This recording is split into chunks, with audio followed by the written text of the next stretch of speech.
இந்த வண்டியோட ECM நம்ம சர்வீஸ் பண்ணிட்டோம். சரி, இதுக்குள்ளே என்ன இருக்குன்னு தெரிஞ்சுக்கணும் இல்லையா? இதை பாருங்கள், இந்த போர்டு தாங்க அதுக்குள்ளே இருக்கும். இந்த போர்டில் தான் இந்த ஐசின்னு சொல்லுவோம், integrate circuit, as well as வந்து பார்த்தீங்கன்னா எலக்ட்ரானிக் கம்பவுண்ட்ஸ் ஜென்ரலாக சொல்லலாம். அது போக ட்ராக், இதில் வரக்கூடிய டிஃபெக்ட்னால தான் இந்த வண்டி வந்து உங்களுக்கு ஸ்டேரிங் டைட்டாக இருந்துச்சு. இப்போ அதையெல்லாம் நம்ம சரி பண்ணிட்டோம், இதை சரி பண்ணிட்டோம். ஆனால் என்னென்னா இப்போ செக் பண்ணி பார்க்கலான்னா செக் பண்ணி பார்க்க முடியாது. இப்போ நம்ம டெஸ்ட் பெஞ்சில் போட்டு செக் பண்ணிட்டோம், ஆனாலுமே அதில் நீங்கள் 100% வந்து பார்த்தீங்கன்னா என்ஷூர் பண்ண முடியாது. ஏன்னா டெஸ்ட் பெஞ்ச் வந்து ஒரு ஸ்டாட்டிக் டெஸ்ட்டு, அது டைனமிக் கிடையாது. கார் தான் வந்து டைனமிக். ஸோ அதில் போட்டு பார்க்கலான்னு பார்த்தா இப்போ சில ஒர்க்கு போயிட்டுருக்கேன். ஸ்டேரிங் டைட்டுங்கிறத தாண்டி அடிஷ்னலாக 2 கம்ப்ளைண்ட் சொல்லியிருந்தார். ஒன்று என்னென்னு கேட்டிங்கன்னா கிளச் அழுத்த முடியலன்னாரு, அதுக்காக இந்த செட்டு நம்ம மாற்றுறோம். அது போக ரைடிங் கம்ஃபர்ட் இல்லைன்னு சொல்லியிருந்தாரு. கொஞ்சம் சின்ன சின்ன மேடு படத்தில் இருந்தால் கூட சவுண்டு வருது, ரொம்ப அன்கம்ஃபர்டாக இருக்க அந்த ரைடிங் அப்படின்னாரு.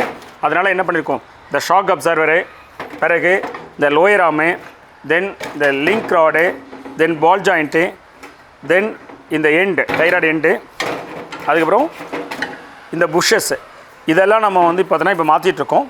இதை மாற்றி முடிச்சுட்டு அதுக்கப்புறம் நம்ம என்ன பண்ணலாம், இப்போது இந்த ECM இதில் செக் பண்ணி பார்க்கலாம். இப்போ செக் பண்ண முடியாது, இது முடியட்டும், நான் உங்களுக்கு காட்டுறேன்.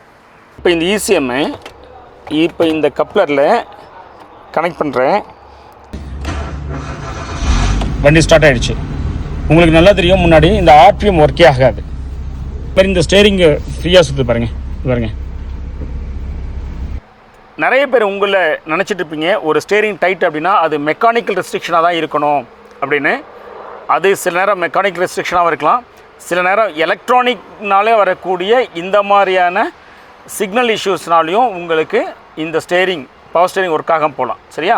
ஸோ இதை சரியான டயக்னோஸ்டிக் பர்சன்டேஜ் கொடுத்து முதல்ல டயக்னோசிஸ் பண்ணுங்க, எந்த பார்ட்டு ஃபெயிலியர், அதுக்கப்புறம் அந்த பார்ட்டை ரிப்பேர் பண்ண முடியுமா, இல்லை சர்வீஸ் பண்ண முடியுமா, இல்லை செகண்ட்ஸ் வாங்கி போகிறதா, இல்லை புதுசு போகிறதாங்கிறது செகண்ட் ஃபேஸு. ஃபஸ்ட்டு ஃபேஸ் வந்து டயக்னோசிஸ்.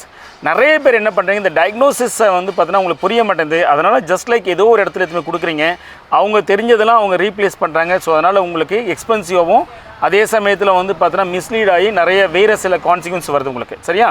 ஸோ ரிமெம்பர், டயக்னோசிஸ் பண்ணக்கூடியங்கிட்ட வண்டி எடுத்து கொடுத்தீங்கன்னா உங்களுடைய வண்டியை வந்து பார்த்தீங்கன்னா அதிகப்படி அந்த பிரச்சனை இல்லாமல் சரியாக வந்து பின் பாயிண்ட் பண்ணி ப்ராப்ளத்தை சால்வ் பண்ணுவாங்க.